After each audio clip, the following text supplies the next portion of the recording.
Ya, Estamos. ahora empezamos. Ya, creo que... Ya, entonces, hoy día tenemos de visita, no, bueno, no es visita porque es de acá, a Aldo Gutiérrez, estudiante de Magíster de Ingeniería, mención en modelamiento matemático, matemática aplicada. Aldo trabaja en análisis variacional en el área de inclusiones diferenciales, especialmente estudiando procesos de arrastre o conociendo la literatura como el Swimming Process de Moreau. La charla de hoy se titula Revisión de los procesos de arrastre de Moreau y corresponde a la primera charla del ciclo de charlas de introducción a los procesos de arrastre y sus aplicaciones. Bueno, Aldo, cuando quieras. Ya. Bueno, entonces como dijo el Manu, va a ser la revisión de los procesos, entonces está la introducción como para todo el ciclo de charla.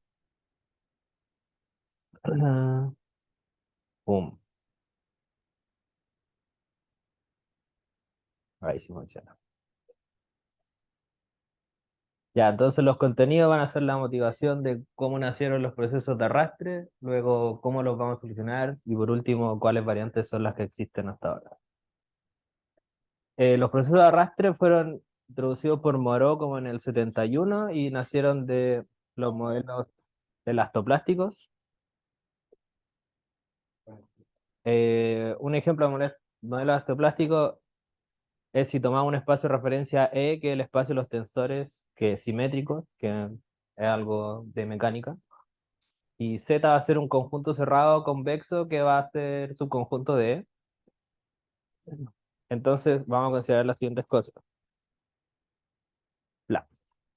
Se va a aplicar una deformación al conjunto Z, que va a ser dependiente del tiempo, que vamos a llamarla epsilon de t. Y este cuerpo va a tener cierto estrés, o sea, se va a mover de cierta manera gracias a o por esta deformación. Y es lo que nosotros queremos conocer. Queremos conocer el estrés del cuerpo que está dado por la deformación por el tiempo.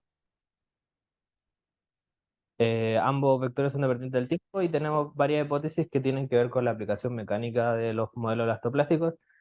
El tensor de deformación va a tener dos partes, que una es la deformación elástica y la otra es la deformación plástica, y eso es cómo se deforma el conjunto, eh, cómo se deforma el conjunto.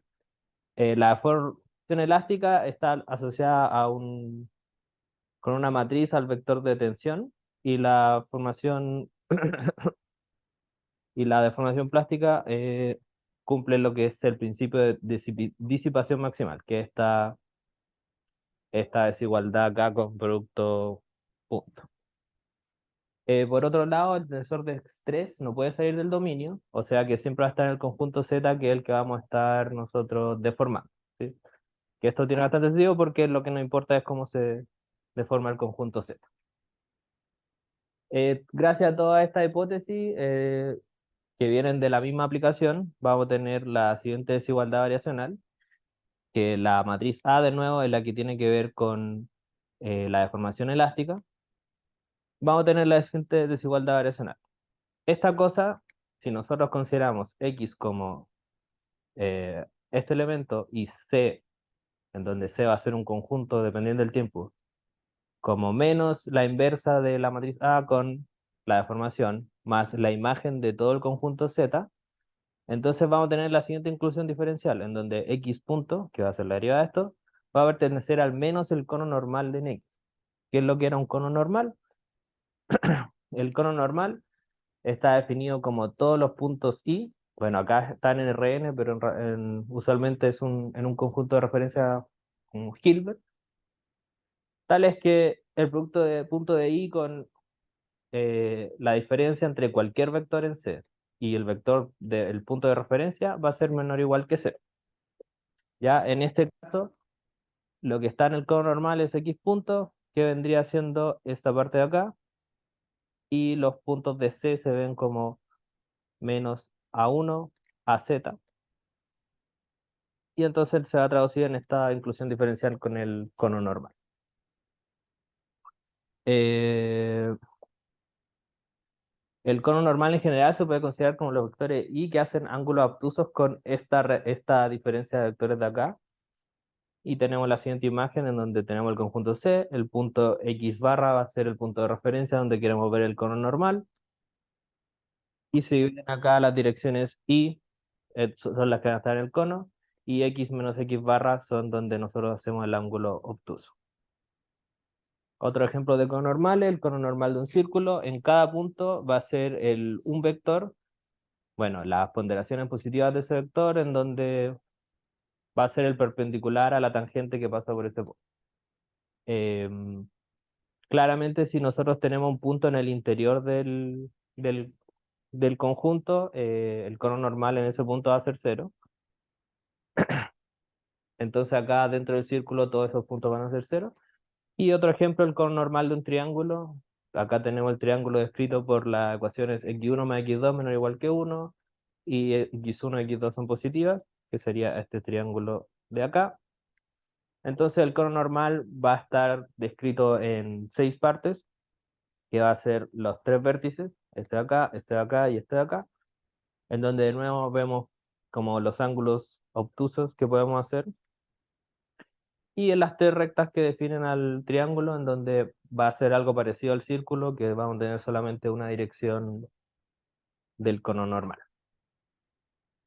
Ya el cono normal está incluido en varias cosas como las condiciones de optimización de ciertos problemas. Y en este caso es lo que nos define el proceso de arrastre. Entonces, el proceso de arrastre lo vamos a definir en un principio para un conjunto convexo cerrado. Se puede generalizar esto y lo más importante siempre es que sea cerrado, que se va a mover en función del tiempo. Y como se llama proceso de arrastre, va a arrastrar una partícula UDT. ¿Qué quiere decir esto? Que nosotros vamos a tener una partícula dentro de este conjunto, y mientras el conjunto se mueve, la partícula va a chocar con el borde, y acá es donde entra en juego el cono normal. En este caso podría ser así el cono normal, y yo me puedo mover en la dirección contraria para seguir estando en el conjunto. Este movimiento se formula como lo que habíamos visto antes sobre la elastoplasticidad, en donde la derivada va a estar en menos el cono normal del conjunto C de T en cada punto X de T, y tenemos que empezar en algún punto que va a ser X0 igual a 0. Ya, ¿qué tenemos que ver? Tenemos que ver cómo se mueve este conjunto C. Se puede ver de varias maneras, y la forma más primordial es que el conjunto C se mueve continuamente con respecto a la distancia de Hausdorff. La distancia de Hausdorff es la siguiente. Si nosotros tenemos dos conjuntos A y B, se define el exceso, que no es simétrico, el exceso de A con B, distinto que el exceso de B con A, en donde el exceso va a ser el supremo de la distancia si yo recorro todos los puntos en A y veo la distancia al conjunto B, lo mismo para el exceso de B con A. Entonces la distancia de Hausdorff se va a definir como el máximo entre estos dos excesos. Un ejemplo visual va a ser si tenemos dos círculos, el exceso de A con B, si yo veo todos los puntos posibles de A, este va a ser el punto más lejano, que está el punto más lejano a la distancia de B, y por el otro lado B, este va a ser el punto más lejano de A con respecto a B. Esos serían los dos excesos, y la distancia de Hausdorff sería el máximo de. Entonces en el proceso de arrastre, este conjunto de acá se mueve continuamente con respecto a esta distancia, y usualmente también se ve como el Lipschitz continuamente. Entonces este proceso de arrastre, como dije antes, fue introducido en 1971 por Moreau. La elastoplasticidad, que fue lo primero que vimos, fue la principal forma de aplicarlo, y por qué nació. Y el proceso de arrastre las aplicaciones son en distintas áreas: circuitos, movimientos de masa, movimientos de personas, de crowd motion se llama, y últimamente ahora en optimización online. Entonces, ¿qué nos importa ahora de los procesos? Que ahora queremos ver cómo solucionarlos. Hay distintos enfoques de cómo solucionarlo, y para eso primero tenemos que saber qué es lo que es una solución. En un principio, la solución depende mucho de cómo se mueve el conjunto. Ahora, como nos estamos viendo de manera continua, la forma más usual de definir la solución es que una función x que va de 0t, acá me comí una flechita, va de 0t a h, va a solucionar el proceso de arrastre si es absolutamente continuo en i, donde i es igual a 0t. X de t siempre va a estar dentro del conjunto, esto porque tenemos acá que el conjunto arrastra la partícula por adentro. Y por último, que la derivada está en su cono normal, ¿sí? Que es por cómo está definido el proceso de arrastre. Ya existen dos enfoques principales y hay más, y eso es lo que van a ver de las próximas charlas mis compañeros. Uno de ellos es el algoritmo Cachinat, que es lo que vamos a ver ahora. Y otro es regularizar la inclusión diferencial que está acá, que es pasarla a básicamente una EDO de primer orden, y usar el teorema de Cauchy-Lipschitz y luego encontrar alguna forma de converger estas aproximaciones a una solución de este problema. Entonces, como vemos la existencia inicial de la solución para este, este problema, la existencia viene gracias a la convexidad del conjunto, en donde nos va a dar la monotonía del cono normal, y eso nos va a dar que si tenemos dos soluciones, esto es homogéneo no creciente, y luego vamos a ver que estas dos soluciones van a ser iguales. El algoritmo Cachinap lo que hace es lo siguiente. Primero vamos a ver la fórmula, después les muestro la imagen. Si nosotros vamos a partir en cierto punto, en el x0, u0, y luego de eso, nosotros vamos a tener c de 0. No, esto no es continuo. Por ejemplo, c de 1. Entonces vamos a partir en cierto u0, y para conseguir el siguiente punto, lo que nosotros vamos a hacer es proyectar en c de 1. O sea, u de i más 1 va a ser la proyección en c de ti más 1. ¿Sí? Del punto anterior. Lo que nos da esto, nos va a dar siempre un punto en la frontera de donde se encuentra el conjunto en este momento, en este caso en el punto ti más 1. Y bueno, nos va a dar el punto de partida. Entonces, en cada punto, efectivamente, nosotros vamos a estar en el conjunto, que es donde queremos estar. Y cuando nosotros no tengamos, porque esto es una descripción del tiempo, entonces nosotros no sabemos, por ejemplo, el conjunto entre medio de estos dos tiempos se podría haber movido así. Entonces, como nosotros vamos a arreglar los gaps que existen en la solución, es con una interpolación lineal, que es simplemente rellenar la línea de ambos. Y eso me va a dar de nuevo que esto va a estar en el conjunto, y como se mueve de manera continua, eso va a respetar las inclusiones que definen al proceso. Ese algoritmo está descrito de esta manera, y acá tenemos otra imagen que lo representa, en donde acá estábamos en el tiempo ti menos 1,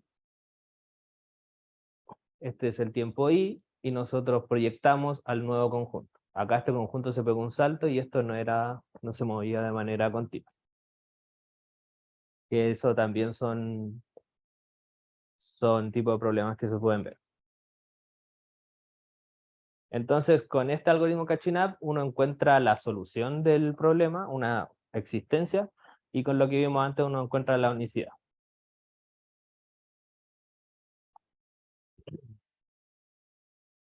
Ya después de esto uno puede ir relajando hipótesis, como siempre se hace en matemáticas. Esto se movía de manera continua o Lipschitz continua. Y ahora queremos ver qué pasa si el conjunto se mueve absolutamente continuo. Esto se plantea la misma inclusión diferencial, y la forma de solucionarlo es reducirse al caso anterior, que es el caso Lipschitz, y usar de nuevo el algoritmo Cachin. Acá esto es lo que significa que se mueva de manera absolutamente continua con respecto a la distancia de Gauss. Ahora vamos a ver otra variante del proceso de arrastre, que va a ser el proceso de arrastre perturbado. y esta va a ser una motivación que va a ser los circuitos eléctricos no regulares. Nosotros vamos a tener un circuito eléctrico que es lo que ven acá, donde R va a ser una resistencia, BR es el voltaje que pasa por acá, L otra resistencia, y nosotros vamos a tener un diodo, que el diodo lo que hace es que me restringe por dónde se puede mover la corriente. Ya, y CDT va a ser la fuente de corriente. Entonces yo tengo las leyes de Kirchhoff,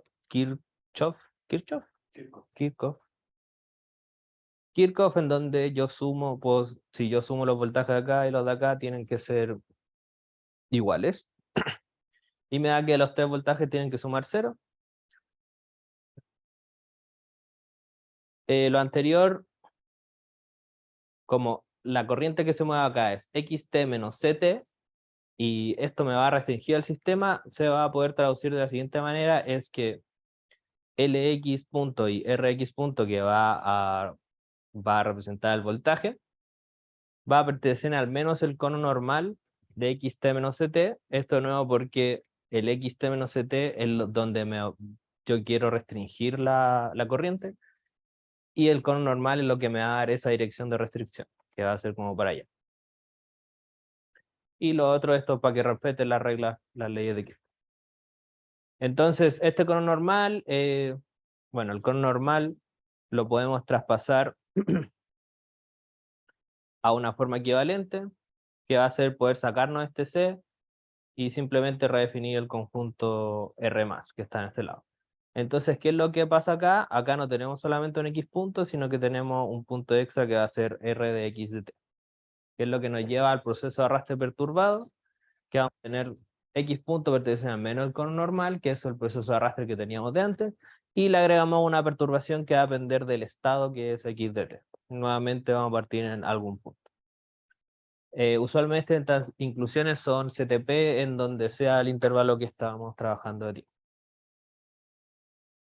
Ya hay un teorema de Moreau, es que podemos solucionar este problema cuando el conjunto se mueve absolutamente continuamente, y tenemos cierta hipótesis para la función. Esta hipótesis es que sea Lipschitz con respecto a la segunda variable, y esto es un crecimiento lineal que se necesita para poder asegurar que existe la solución. Y en este caso también una solución absolutamente continua.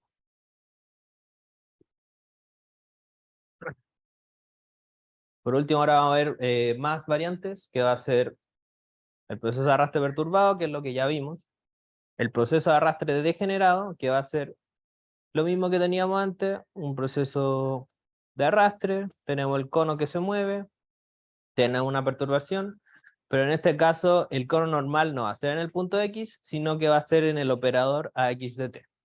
¿Sí? Esto para representar ciertas fuerzas externas, por ejemplo, los modelos de esta plasticidad o distintas aplicaciones como economía o optimización online. ¿Qué son las hipótesis que se piden usualmente en el arrastre generado? Son función Lipschitz con respecto a la segunda variable, medible con respecto a la primera, y el operador un operador fuertemente monótono. Sí, este proceso fue introducido por Monteiro Márquez, y la principal aplicación por la que ellos lo hicieron fue un problema de mecánica de contacto. Uno puede seguir cambiando el proceso de arrastre y complicarlo más. Por ejemplo, que ahora el conjunto no dependa solamente del tiempo, sino dónde está parado el punto en el que estamos. X de t ahora depende del conjunto, y también de nuevo con una perturbación. O también podemos hacer que dependa, que queramos la segunda derivada y que dependa del estado y de la derivada del estado. Acá de nuevo todas estas cosas, el conjunto C se mueve de cierta manera suave, puede ser Lipschitz absolutamente continua, o a veces de variación acotada, que es lo que vemos ahora, el proceso de arrastre de variación acotada. Ahora, como se pega salto, la noción de solución cambia un poco, y en donde vamos a tener que trabajar con medidas de Radoff. Sí, esto para poder hablar de una solución, esto porque lo que puede hacer el conjunto en este caso es estar acá en un momento y en un instante estar ya acá. ¿Sí? Y como pegamos esta solución, no necesariamente nos va a dar algo absolutamente continuo. Por último, uno, además de relajar cómo se mueve el conjunto, qué operadores están actuando, puede también relajar la forma del conjunto. En este caso hemos estado trabajando con puros conjuntos convexos. Y la forma, el siguiente paso a la convexidad, para ser más general, es la proxregularidad, en donde un conjunto va a ser proxregular, eh, reo-proxregular, si su proyección existe en este radio ρ. Eso es lo que quiere decir esto. Por ejemplo, si tenemos un poroto, nosotros vamos a tener un radio, esta distancia ρ, y es proxregular si yo me paro en cualquier punto y tengo una proyección única de este radio ρ. Sí, acá vemos que este conjunto no es convexo porque yo puedo tirar esta línea y no estar en el conjunto, pero sí va a ser un conjunto proxregular, que es el siguiente paso. Ya otra forma de pensarlo es que si uno tiene un conjunto proxregular, es como si le podemos pasar una bolita afuera del conjunto y que esta no se pegue ningún salto. Entonces, eso sería un conjunto proxregular, que es el siguiente paso de convexidad, y esto ya es como lo más avanzado que uno puede pedir, en donde el conjunto C se puede medir Lipschitz, la variación acotada y otras cosas. Aquí hay otra foto de un conjunto proxregular, por ejemplo, puedo tener un hoyo adentro y seguir siendo proxregular, pero claramente no convexo. Esta foto es de Nagrif y tipo. Eso era todo. Y ahora la referencia. Acá sacamos lo elastoplástico y todo lo demás de procesos de arrastre. Esta es la diana que va a presentar después. Y eso. Gracias, Aldo. ¿Alguna pregunta? Mati. Sí. Los procesos de variación acotada, como qué ejemplos de ¿Cómo? aplicaciones directas de un proceso de variación acotada? Por ejemplo, cuando uno, no, por ejemplo, tenía interferencia de datos y no sabéis cómo se movió el conjunto en cierto momento, y entonces tenéis en un instante, y en el siguiente instante está en otro lado, que podría haberse movido de manera continua, pero tú no sabéis cómo, y ahí sería como que se mueve variación acotada porque te pegaste ese salto. No, es una versión en la que voy no tener toda la dinámica, que variación acotada es un caso en el que voy no tener toda la dinámica de la trayectoria, tanto de la trayectoria ZT como del conjunto CDT. Sí. Pero, y te dices como, imagínate, tuviera el proceso de arrastre absolutamente continuo común y corriente, con la trayectoria en un dibujo.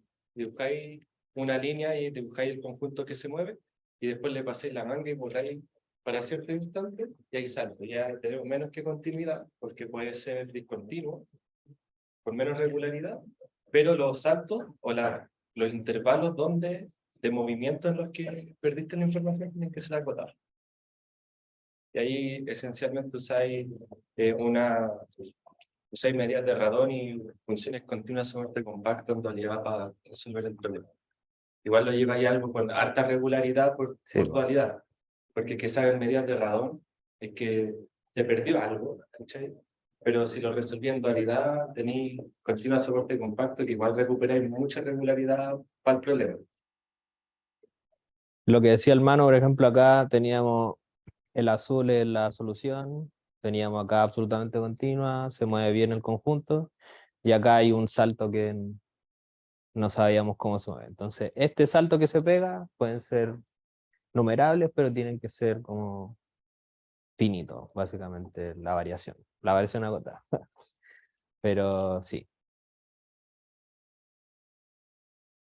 Igual, porque hay un caso de Subing Process con trayectoria X continua y variación no acotada, que es el otro caso Ah, sí. loco, que el conjunto te puede aparecer si tiene variación no acotada, puede aparecer en cualquier espacio en el espacio de Hilbert, pero la regularidad de la trayectoria X continua, que es bastante.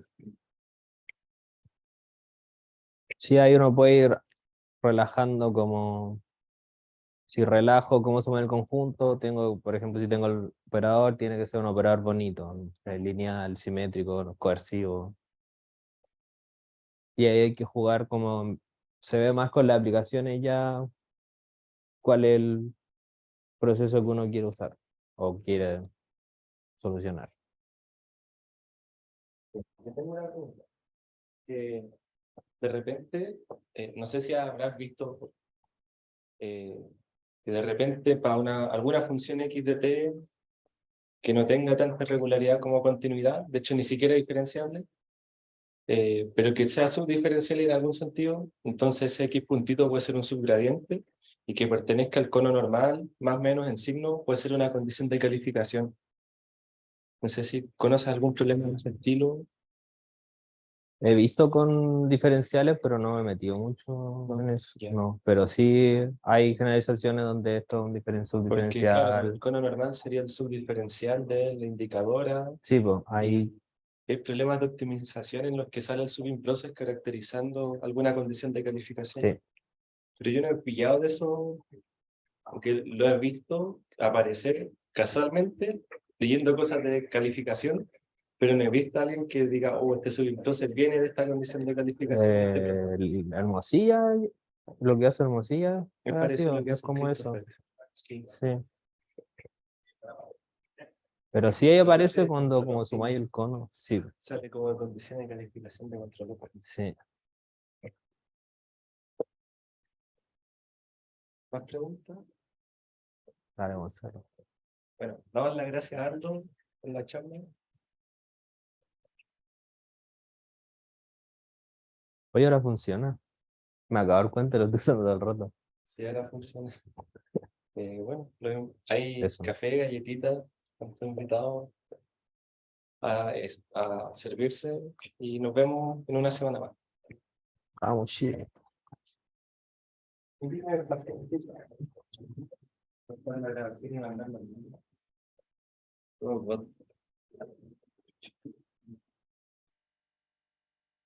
Pregunta.